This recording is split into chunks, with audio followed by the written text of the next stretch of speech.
अस्सलामुअलैकुम दोस्तों, कैसे हैं आप सब। मैं आप सबको यूट्यूब चैनल इंग्लिश लिटरेचर पे वेलकम कहती हूँ। हम लोग जो नॉवल पढ़ने जा रहे हैं इसका नाम है जैज, जिसको लिखने वाली है टोनी मॉरिसन। अब तक इस नॉवल के 2 लेक्चर्स हम लोग कवर कर चुके हैं, जिसमें नंबर 1 पे हमने डिस्कस किया इस नॉवल का इंट्रोडक्शन। उस लेक्चर में हमने बात की टाइटल के सिग्निफिकेंस की, राइटर का इंट्रोडक्शन और की फैक्ट्स इस नॉवल के, कैरेक्टर्स और इसका हिस्टोरिकल बैकग्राउंड। नंबर 2 पे जो लेक्चर हमने डिस्कस किया उसमें हम लोगों ने इसकी प्लॉट समरी को क्रोनोलॉजिकल ऑर्डर में डिस्कस किया था। अब हम लोग जैसे कि नॉवल में इसके इवेंट्स दिए गए हैं उस तरह से इस नॉवल की समरी को डिस्कस करने वाले इस लेक्चर के अंदर। तो अगर आपने पहले तो लेक्चर्स नहीं देखे वो देख लें, ताकि आपको एक सीक्वेंस समझ आ जाए नॉवल का और इस नॉवल को अंडरस्टैंड करने में आसानी हो। अब इस लेक्चर को स्टार्ट करते हैं टाइम को वेस्ट किए बगैर। जब ये नॉवल शुरू होता है तो नॉवल की स्टार्टिंग होती है 1926 के ईयर से black Manhattan neighbourhood of Harlem, ये प्लेस दिखाई गई हुई है। आइस कोल्ड विंटर मॉर्निंग सबसे पहले दिखाई गई। फिर एक लड़की का नाम लिया गया जिसका नाम है वॉयलेट ट्रेस। उस वॉयलेट के पास बर्ड्स हैं जिसको उसने केज के अंदर रखा हुआ है।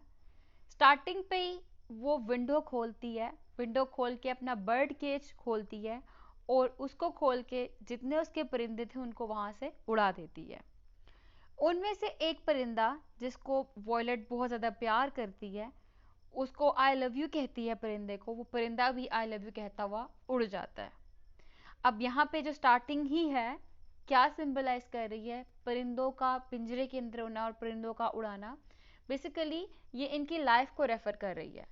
वॉयलेट की विलेज के अंदर कैसी लाइफ थी जब परिंदे उड़ रहे थे, आज़ाद थे, तो इसकी लाइफ भी आज़ाद थी। अब वॉयलेट की मैनहट्टन हार्लेम के अंदर, न्यूयॉर्क के अंदर कैसी लाइफ है, जैसे कि परिंदे केज के अंदर बंद है वैसी लाइफ है। इसको रियलाइज होता है कि परिंदों का अपने पास रखना है, इसकी लोनलीनेस को दूर नहीं कर सकता, इसीलिए अपने परिंदों को उड़ा देती है। Violet 50 years old black women है। She is skinny and emotionally unstable. Story जब हम पढ़ते हैं हमें पता लगता है कि सेवरल ईयर्स से वॉयलेट हार्लेम में रह रही है और हार्लेम में आने के बाद हार्लेम में कुछ स्ट्रेसेस थे, कुछ ऐसी लाइफ चल रही थी जो कि इनके लिए डिफ़िकल्ट थी। तो city life difficult for the violet, और इस लाइफ में ज़िंदगी गुजारते हुए वॉयलेट को बहुत ज़्यादा डाउन फेस करना पड़ा था। डाउन रेफर्स टू डाउनफॉल और सिकनेस, इलनेस। अब एक मॉर्निंग में क्या होता है, सॉरी आफ्टरनून में, वन आफ्टरनून वॉयलेट अपने घर से निकलती है और साइड वॉक्स पे, रोड के साइड वॉक्स होते हैं ना, वहाँ पे चलना शुरू कर देती है। चली जाती है चली जाती है, कोई भी अपेरेंट रीजन नहीं होता इसका, और जाके स्ट्रीट के मिडल में बैठ जाती है और लोग इसको देखना शुरू कर देते हैं। वॉयलेट बेसिकली मैरिड है, इसकी शादी हुई हुई है जो ट्रेस से, अपने हस्बैंड के साथ हार्लेम में रह रही है। लेकिन वॉयलेट वेल्दी वुमेन नहीं है, ये एक अनलाइसेंस्ड हेयर ड्रेसर है जो कि लोगों के बाल काटती है। अब क्योंकि ये अनलाइसेंस्ड है इसी बेस पे इसको पे भी कम किया जाता है और लोग इसके पास बाल कटवाने नहीं आते, ये खुद क्लाइंट्स की रेजिडेंस पे जाती है और वहां जाके उनके बाल काटती है। वॉयलेंट बहुत ही ज़्यादा अलोन फील करती है, लोनलीनेस फील करती है ये अपनी फैमिली में जिस जगह पे रह रही है अभी प्रेजेंट टाइम पे, हार्लेम में अपने अपार्टमेंट के अंदर। इसको कोई भी औलाद नहीं हो पाती, बहुत ज़्यादा इसके मिसकैरेजेस होते हैं, तो इसको एक बड़ी ख्वाहिश होती है कि इसका अपना एक बच्चा होता। अब जब ये स्ट्रीट पे वॉक कर रही होती है तो इसको एक बच्चा नजर आता है, इसका नाम है फिली। तो ये ना डिसाइड करती है कि फिली के साथ ना वॉक करते हुए ये ब्लॉक के कॉर्नर तक जाएगी। उसके साथ वॉक करते हुए ना वॉयलेट सोचती है, मैंने यूज़ किया वर्ड सोचती है, मीन स्ट्रीम ऑफ कॉन्शियसनेस या फिर साइकोलॉजिकल एलिमेंट। अभी साइकोलॉजिकल एलिमेंट कह सकते हैं हम लोग। सोचती है कि मैं इस फिलिप को अपने साथ घर लेके जाऊंगी, जो के पास लेके जाऊंगी, उससे मिलवाऊंगी तो बड़ा खुश होगा, हमारे पास बच्चा आ जाएगा, ठीक है, ये सोचती है। फिर कहती है कि नहीं, मैं कौन सा किडनैप करने वाली हूँ इस चाइल्ड को। इसके बाद इस चैप्टर के अंदर ना हम लोग जो वॉयलेट की मैरिज लाइफ के अंदर ट्रबल था ना उसके बाद पता लगता है हम लोगों को। अब जो ट्रेस कौन है, वो वॉयलेट का हस्बैंड है और ट्रेस अपनी मैरिज लाइफ में खुश नहीं है। हालांकि ये पहले बहुत खुश था, इसने 20 ईयर्स अपनी वाइफ के साथ हैप्पीली स्पेंड किए, बट आफ्टर दैट ये टायर्ड हो गया अपनी रिलेशन के अंदर, ये बोर्ड फील करने लग पड़ा, इसकी कोई औलाद नहीं थी, इसकी वाइफ के मिसकैरेजेस होते रहे, तो इनकी स्ट्रॉन्ग बॉन्डिंग नहीं रही थी। तो इसलिए जो डो ट्रेस है ना, वो बहुत ही ज़्यादा अलोन फील करता था, बोर्ड फील करता था। ये क्वाइट एंड ओल्डर मैन था, ये भी 50s की एज में था। अब इसका एक यंग गर्ल के साथ अफेयर शुरू हो जाता है, उसका नाम है डोरकैस, जिसको वो बाद में स्टोरी में बाद में जाके वो मार भी देगा। क्यों मारेगा हमें आगे जाके पता लगेगा। तो बेसिकली ये जो नॉवल है, ये बेसिकली लव ट्रायंगल है बिटवीन वॉयलेट, जो एंड डोरकास। स्टार्टिंग यहाँ से हुई है। तो वॉयलेट और जो है वो अनहैप्पीली मैरिड कपल हैं, living together in an apartment in Harlem. फिर उसके बाद जो को मोहब्बत हो जाती है 17-year-old गर्ल नेम डोरकास। जो और डोरकास की मुलाकात कहाँ पे होती है? बेसिकली जो है ये एक कॉस्मेटिक सेल्समैन है। तो कॉस्मेटिक सेल्समैन होने की बेस पे ये जगह जगह घर पे जाके अपना कॉस्मेटिक सेल करता है। अब लोग भी इस पे ट्रस्ट करते हैं क्योंकि एक ऑनरेबल मैन है। तो वहां पे एक औरत होती है एलिस, एलिस मैनफोर्ड। तो ये एलिस मैनफ्रेड के घर जाता है अपना कॉस्मेटिक जो प्रोडक्ट होते हैं सेल करने के लिए। वहां पे जो की मुलाकात होती है डोरकैस से। तो वहां पे डोरकैस जो को पसंद आ जाती है, एंड जो falls in love with 17-year-old girl named Dorcas. और इनकी मुलाकात शुरू होती है अक्टूबर 1925 में, और ये रहती है to the 1st of January 1926 तक। अब जो वहाँ पे एक लेडी होती है मेलबोर्न, उनसे बात करता है कि मुझे एक रूम रेंट पे चाहिए जिस जगह पे मैं डोरकैस से मिल सकूं। और मेलबोर्न उनको रूम प्रोवाइड करती है जहाँ पे डोरकैस और जो आपस में मिलना शुरू कर देते हैं।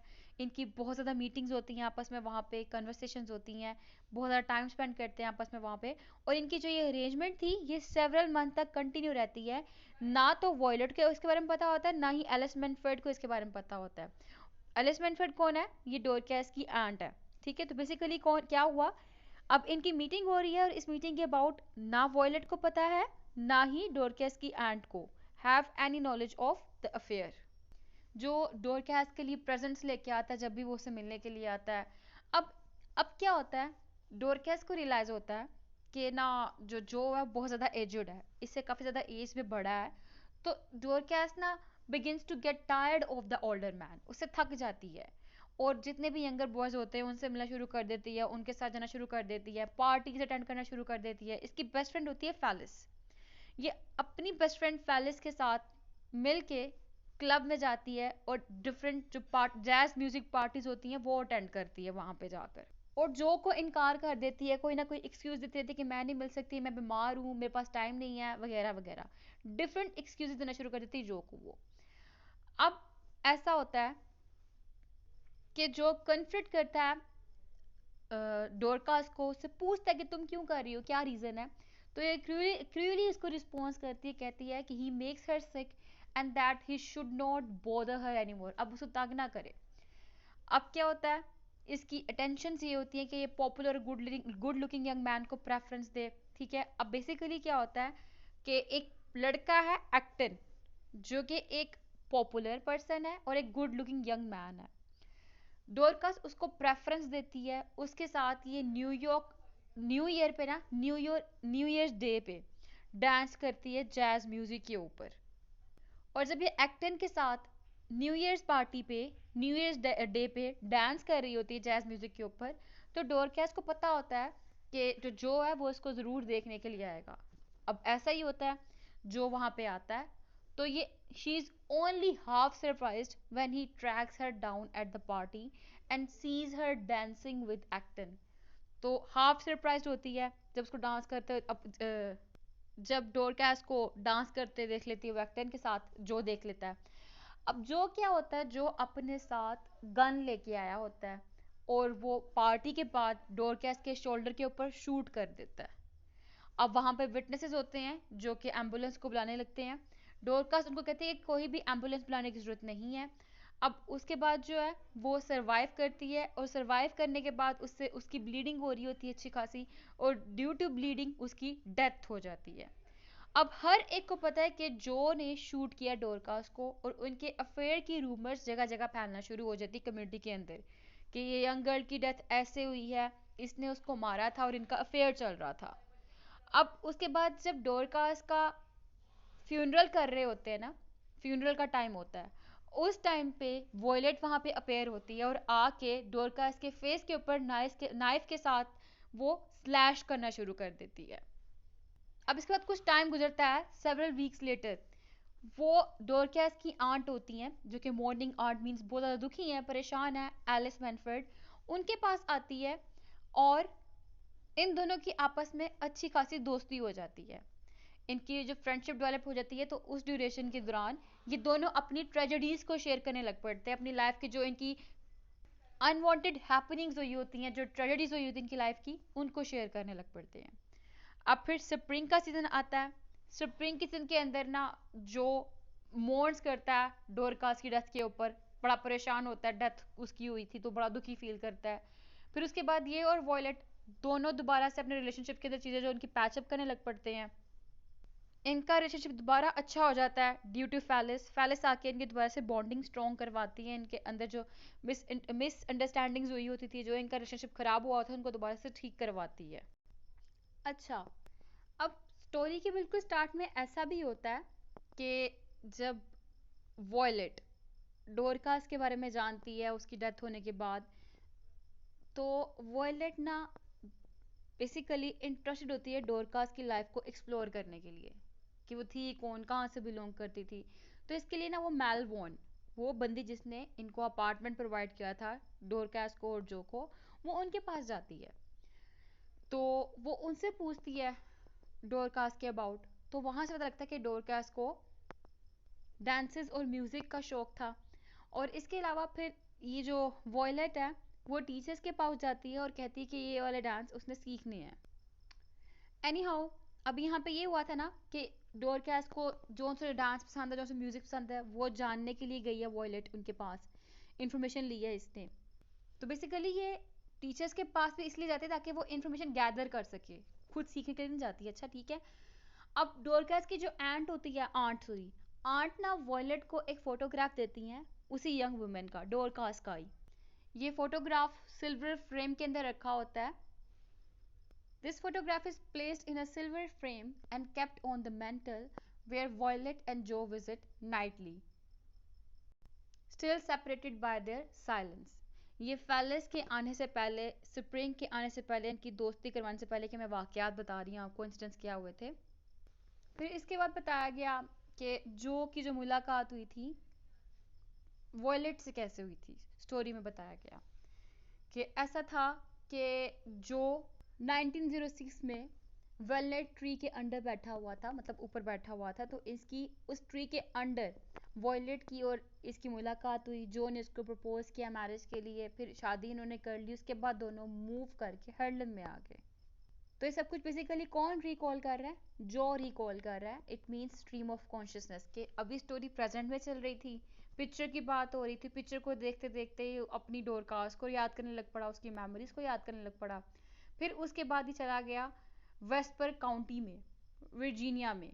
ठीक है, प्लेस का नाम है वेस्पर काउंटी, वर्जीनिया, जहाँ पे इनकी फर्स्ट टाइम फील्ड्स के अंदर मुलाकात हुई थी। जब पता लगता है कि वॉयलेट भी जो है वो कॉटन हार्वेस्ट किया करती थी और ये भी एक फील्ड वर्कर ही था। और 1906 में फर्स्ट टाइम वॉयलेट से मिला वेलनेट ट्री के अंदर, फिर इसने प्रपोज किया, इनकी शादी हुई और ये हार्लम में आ गए। तो अपनी सारी मेमोरीज को ये रिकॉल कर रहा है।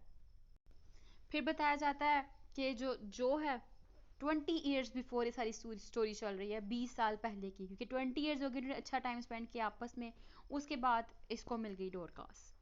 एनी हाउ, स्प्रिंग सीजन आया तो फैलिस ने इन दोनों की दोस्ती करवाई। इससे पहले फिर एक और इवेंट आता है, वो है वॉयलेट की और जो की डिटेल। जो के बारे में बताया जा रहा है कि जो है वो एक ऑर्फन चाइल्ड है। ऑर्फन चाइल्ड है जिसको दूसरों ने, विलियम्स नेम की फैमिली थी, उन्होंने इसकी अपब्रिंगिंग की, इसका ख्याल रखा। और ये रिकॉल करता है कि जब मेरी मुलाकात वॉयलेट से हुई, वो मेरी न्यू वाइफ बनी, तो तब मैंने एक मिस्टीरियस चीज़ देखी। वो क्या थी? एक वुमेन थी जिसने हाफ क्लोथ थी, hiding in a bush, Bush के पीछे, झाड़ियों के पीछे छुपी हुई थी वो औरत। तो कहता कहीं ना मुझे लगा वो मेरी माँ है, क्योंकि उसका नेम रिवील नहीं किया गया वहां पे। और इसकी लास्ट मेमोरी ना उसी के साथ एसोसिएट थी, उस औरत के साथ जिसने कन्वर्सेशन की थी, बस ये इसको याद रहता है। फिर जो दोबारा रिकॉल करता है अपना स्पेशल बॉन्ड विद डोरकास, क्योंकि डोरकास की भी मदर नहीं थी, उनको भी बर्न कर दिया गया था, जला दिया गया था, तो इसलिए सिमिलरिटी फील करता है अपने अंदर और डोरकास के अंदर। ये जो टीन एज गर्ल थी, ये भी ब्लैक कम्युनिटी से बिलोंग करती थी और ये ईस्ट सेंट लुइस में की रहने वाली थी। ये माइग्रेट करके हार्लेम में आई थी, इसके घर को जला दिया गया था, इसकी माँ को जला दिया गया था, इसके डॉल्स के कलेक्शन को जला दिया गया था घर के अंदर ही। फिर इसके बाद स्टोरी शिफ्ट होती है एलिस मैनफ्रेड के ऊपर। बताया जाता है कि वो हार्लेम में रह रही है several years before she called for her niece Dorcas to live with her. काफ़ी सालों से रह रही है डोरकास को बुलाने से पहले। और फिर बताती है कि जब डोरकास मेरे पास आई तो उसके बाद मैंने बड़ा ज़्यादा ना खौफ, थ्रेट फील किया, फेयर फील किया। सोसाइटी में म्यूज़िक चल रहा था, वो म्यूज़िक भी जो था वो एक चेंज लेके आ रहा था, उस चेंज को मैंने बड़ा फील किया, वो एक फेयर था मेरे लिए। तो मैं नहीं चाहती थी कि मेरी बेटी को मीन्स नीस को एक्सप्लॉइट किया जाए। मैंने इसलिए अपनी नीस को जो वर्ल्ड थी उसके अबाउट अवेयरनेस प्रोवाइड की। मैंने उसको बताया कि world is not good, society is not good. मैंने उसको सोसाइटी में मिलना अलाउ नहीं किया, उसको मैंने ऐसे ड्रेसेस पहनाए जो कि बहुत खुले थे, उसकी अगली रुख रखी, अनइम्प्रेसिव ड्रेस रखे मैंने उसके। यहाँ जब मैंने बोल रही हूँ ना, इट मीन्स एलिस की बात कर रही हूँ। एलिस ने अपनी इसको इंस्ट्रक्ट किया to be deaf and blind. She teach her how to avoid anything that is living and unknown. अब एलिस ने हर तरह से डॉरकैस को समझाया हुआ था, लेकिन एक दफ़ा क्या हुआ, Alice Manfred had overnight business in Springfield. तो ये अपॉर्चुनिटी देखते हुए कि अब ओवरनाइट बिजनेस के लिए गई हुई है ये एलिस मैनफ्रेड, डोरकैस अपनी फ्रेंड, अपनी बेस्ट फ्रेंड फेलिस के साथ एक डांस पार्टी में जाती है, जहाँ पे सारे के सारे डोरकास को ऑकवर्ड वे में देखते हैं और उसको रिजेक्ट करते हैं। क्यों? Due to her dressing. और डोरकास अपनी लाइफ को बड़ा अनबेरेबल समझती है जब तक कि जो ट्रांस एंटर नहीं होता सीन पे। तो अब तक दो डिटेल सामने आ गई, एक जो की डिटेल आ गई, एक हमारे पास डिटेल आ गई डोरकैस की। अब इसके बाद स्टोरी शिफ्ट होती है वॉयलेट की तरफ। ठीक है, अब वॉयलेट की डिटेल देखने वाले हम लोग। यहाँ से थर्ड पर्सन नरेटर स्टार्ट होती है, नरेशन शुरू होती है, जिसमें एक सुबह, one morning back in Violet's childhood, some time after her father had deserted the family, debt collectors repossessed their house and belongings. अब हुआ क्या कि जो वॉयलेट के फादर थे, उनके फादर ने उनकी मदर रोज डियर है वॉयलेट की मदर का नाम, उनको छोड़ के चला गया गरीबी की हालात में, उनके मुश्किल टाइम पे। अब हुआ क्या, जब वो उनके छोड़कर चला गया तो उसके बाद रोज डियर को बहुत ज़्यादा एक्सप्लॉइट किया गया, पॉवर्टी फेस करना पड़ी इसको, लोगों ने आके इसको तंग किया, टीज किया, इसका घर खाली कर दिया, सारा सामान लेके चले गए इसका। तो रोज डियर बड़ा ज़्यादा ना अलोन फील करती थी, बहुत ज़्यादा आइसोलेटेड फील करती थी, सप्रेस्ड फील करती थी। तो उस ड्यूरेशन में रोज डियर की मदर ट्रूबेले अपनी जॉब छोड़ के, जो कि बेल्टीमोर में जॉब किया करती थी, छोड़ के ये अपनी बेटी के पास आ जाती है। और ये कब आती है? अपनी जॉब छोड़ के 4 साल बाद। ठीक है, जब ये अपनी बेटी के पास आती है ना, मीन्स रोज डियर के पास आती है, तो रोज डियर ये सोचती है कि मेरी मदर आ गई हैं अब, यानी कि इसके बच्चों की ग्रैंड चिल्ड्रन, तो आकर ना अभी मेरे बच्चों का अच्छे से ख्याल रख लेंगी। और सप्रेशन के साथ, ओप्रेशन के साथ, डिप्रेशन के साथ रोज डियर वेल के अंदर जंप लगा के सुसाइड कर लेती है। और इसके फ्यूनरल के, इसके ब्यूरियल के 2 वीक्स बाद इसका हस्बैंड वापस आ जाता है। Her husband arrived on the scene with chocolates, gold, $2 pieces and snake oil. लेकिन अब आने का कोई फ़ायदा नहीं। ट्रू बेले क्या करती है, अपनी ग्रैंड डॉटर्स को पैलेस्टाइन भेज देती है, जहाँ पे ये लोग काम करते हैं हार्वेस्टिंग का, cotton harvest. Palestine Virginia place का पूरा नाम है। अब एक रात क्या होता है, Violet is sleeping under a tree, एक दरख्त के नीचे सो रही होती है, and she is targeted by a man who has fallen out of the tree under which she had been sleeping. कि एक आदमी वहाँ से नीचे गिरता है दरख्त से, तो ये वॉयलेट उसको देखती है, तो ये आदमी कौन था? ये जो ट्रेस था। अब इसके बाद इन दोनों को अट्रैक्शन हो जाती है। अट्रैक्शन के बाद दोनों को प्यार हो जाता है, फिर दोनों शादी कर लेते हैं। फिर वॉयलेट प्लान करती है कि बेल्टीमोर में जाएंगे, क्योंकि इसने अपनी ग्रैंड मदर से ना बेल्टीमोर के बहुत बड़ी स्टोरी सुनी हुई है, इसीलिए। अब यहाँ पे ब्लैक साउथनर्स की माइग्रेशन हो रही होती है, तो जो और वॉयलेट डिसाइड करते हैं ट्रेन लेने की, ट्रेन टू न्यूयॉर्क। अब ये उसी माइग्रेशन में जो ब्लैक साउथर्न्स की माइग्रेशन हो रही होती है ना, उनको ज्वाइन कर लेते हैं और बड़ा एक्साइटेड होते हैं कि सिटी लाइफ देखेंगे, सिटी लाइफ के नए चैलेंजेस फेस करने पड़ेंगे इनको। इसी ड्यूरेशन में वॉयलेट के 3 मिसकैरेजेस होते हैं। तो ये हो गई वॉयलेट की डिटेल और जो की detail. Joe and Violet met in town called Palestine where they're working the fields. They got married, moved to Harlem, which is referred to simply as the city throughout the novel. ठीक है। अब इसके बाद दोबारा से जो की detail बताई गई है, स्टोरी दोबारा जो पे शिफ्ट होती है। Joe Trace dates his birth in 1873 के 1873 में जो ट्रेस की बर्थ हुई थी।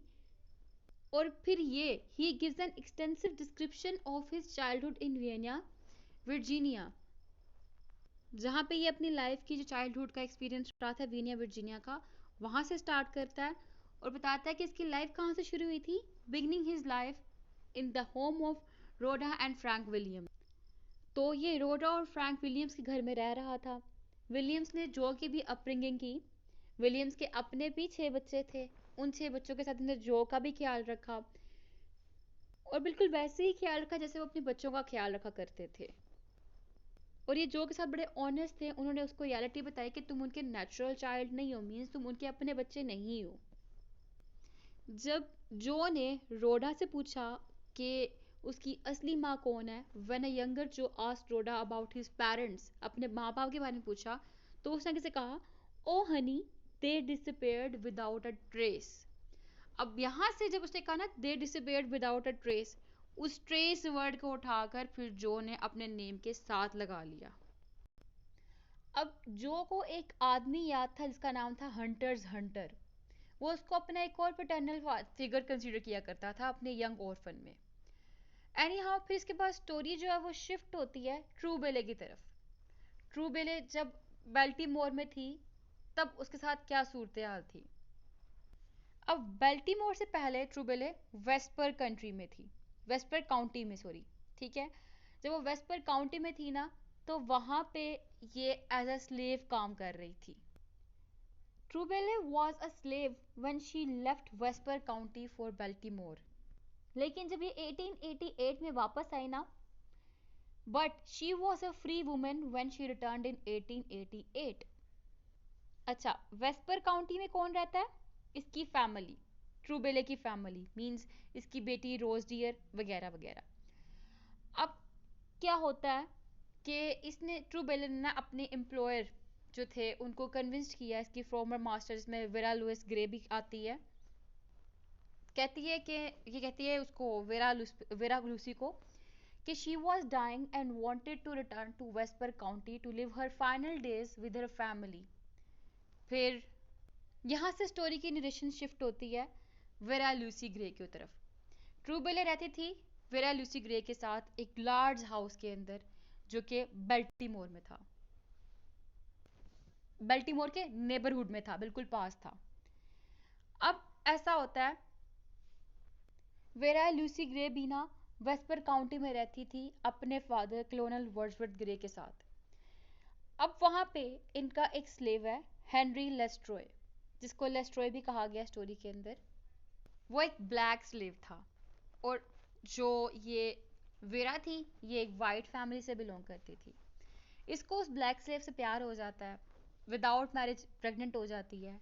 ये फादर के लिए अनबियरेबल चीज़ होती है, तो फादर इसको कहता है कि तुम चले जाओ हमारे घर से, और साथ में इसके ट्रूबेले भी होती है, वो दोनों घर छोड़ के चले जाते हैं बेल्टीमोर के अंदर। अब वो जब बेल्टीमोर के अंदर रह रहे होते हैं तो वहाँ पे वेरा को एक बच्चा पैदा होता है जिसका नाम गोल्डन ग्रे रखते हैं, उसके बाल गोल्डन होते हैं इसी बेस पे। फिर उसके बाद जो ट्रूबेले होती है वो गोल्डन ग्रे को उसके अबाउट के बारे में, उसके फादर के अबाउट बताती है। और फिर जो गोल्डन ग्रे है वो अपने फादर की तलाश में निकल जाता है। जैसे कि मैंने यहाँ पे लिखा है, in the course of telling Joe and Violet story the narrator recounts the stories of periphery characters such as Vera Lucy Gray and her son Golden Grey. Golden Grey the mixed race child of white woman, यानी कि माँ इसकी white थी तो father इसका black था। Vera Lucy and a black slave Henry Lestroy was raised by his mother and true ballet in Baltimore. अब अपने फादर की रियलिटी जानने के बाद गोल्डन ग्रे अपने फादर को ढूंढने के लिए वियना वर्जीनिया में चला जाता है। अब जब वो वहाँ पे जाता है तो देखता है कि उस जगह पे एक औरत है, वो चीख रही है, वो प्रेग्नेंट है, उसको पेन हो रहा है। इस बेस पे वो उस औरत को लेकर एक शेल्टर की प्लेस पे लेके जाता है, ऐसी जगह जहाँ पे उसको शेल्टर मिल सके, जहाँ पे वो रेस्ट कर सके। और 6 आवर्स की ट्रैवल के बाद 6 आवर की ट्रैवल के बाद वो गोल्डन ग्रे एक एम्प्टी केबिन में पहुंचता है, जहां वो रेस्ट करने के लिए डिसाइड करता है। यही वो प्लेस शेल्टर की प्लेस होती है। सस्पेक्ट करता है that this is the cabin where his father lives. अब उस ड्यूरेशन पे जिस औरत को ये लेके आया होता है बड़ी पेन में होती है, और घर में तब हेनरी नहीं होता, हेनरी लेस्ट्रॉय नहीं होता। बाद में हेनरी लेस्ट्रॉय घर में आता है तो हैरान होता है कि ये घर में क्या चल रहा है। तो उसके बाद ये दोनों बाप बेटा एक दूसरे को रिकॉग्नाइज कर लेते हैं। हेनरी पूछता है गोल्डन ग्रे से, do we know one another? तो उसके बाद यंग मैन रिप्लाई करता है, no daddy, we do not. यहाँ से पता लगता है इन दोनों को, ये दोनों बाप बेटा हैं, और दोनों का एक इमोशनल सीन शुरू होता है। लेकिन उसी ड्यूरेशन में जो वो लेडी होती है वो चीखना शुरू कर देती है। हेनरी तब बताता है अपने बेटे को कि Henry explains that vera Lucy never informed him of the pregnancy and that a son ain't what a woman say. A son is what a man do. एक बेटे को माँ का फॉलो नहीं होना चाहिए, एक बेटे को बाप का फॉलो होना चाहिए। जो बाप करता है ना बेटा वही होता है, बेटा बाप का अक्स होता है। अब ये चीज़ जो है ना बेटे को पसंद नहीं आती, अपने बाप के वाले व्यूज़ वाले ओपिनियंस, और वो अपने बाप को उस टाइम मारने का भी सोचता है, लेकिन इसी तरह एक्ट नहीं करता। एनी हाउ जब ये बात कर रहे होते तो जो वो वुमेन थी वो स्क्रीम करती है, चीखती है, और चीखते हुए ना हेनरी के हाथ पे बाइट कर देती है। इसी बेस पे हेनरी उस लड़की का नाम वाइल्ड रख देता है। वाइल्ड को फिर इस टाइम पे एक बच्चा पैदा होता है जिसका नाम जो रखा जाता है। तो जो बेसिकली इसका बेटा होता है। अच्छा, इसके बाद बताया गया है the narrator then confirms Joe's exodus out of Vienna. Vienna से निकल जाता है क्योंकि उसके बाद ऐसा होता है कि जो रेसिस्ट थे वो टाउन को जला देते हैं। रेसिस्ट मीन्स जो कि ब्लैक्स के अगेंस्ट थे। इसके बाद हर जगह पे आग लग जाती है और वो कई मंथ तक चलती रहती है। जो केल्न फील्ड में वापस आता है वाइल्ड को तलाश करने के लिए, ये सोचते हैं कि शायद वाइल्ड इसकी मदर है और ये उसे कम्युनिकेट करे। और उसके बाद ये जो इस परेशान भी होता है कि fire may have confused Wild and she could have easily wandered herself into a doomed situation. यानी अभी स्टोरी गोल्डन ग्रे पे चल रही थी, उसके मुलाकात अपने फादर के ऊपर चल रही थी। उसके बाद स्टोरी शिफ्ट हो गई दोबारा जो के ऊपर कि जो अपनी वाइल्ड के लिए तलाश में है, वाइल्ड से बात करना चाह रहा है, क्या पता वो उसकी मदर हो। और जो 3 दफा अटेम्प्ट करता है अपनी मदर को फाइंड आउट करने की, लेकिन कर नहीं पाता। At the end of the novel Felice had decided to visit the Traces. ये ट्रेसिस से मिलने आती है फेलिस। और उस टाइम पे जो डोरकैट की मेमोरी में मगन हुआ होता है, खोया हुआ होता है, तो जब ये आती है तो आके उसको चेयर अप करती है। वॉयलेट इस टाइम पे किचन के अंदर कैटफिश बना रही होती है डिनर के लिए। ये तीनों मिलकर इकट्ठे खाना खाते हैं। Joe speaks expresses his gratitude to Phyllis and tells her that her visit and kind words are helping them get their lives back together.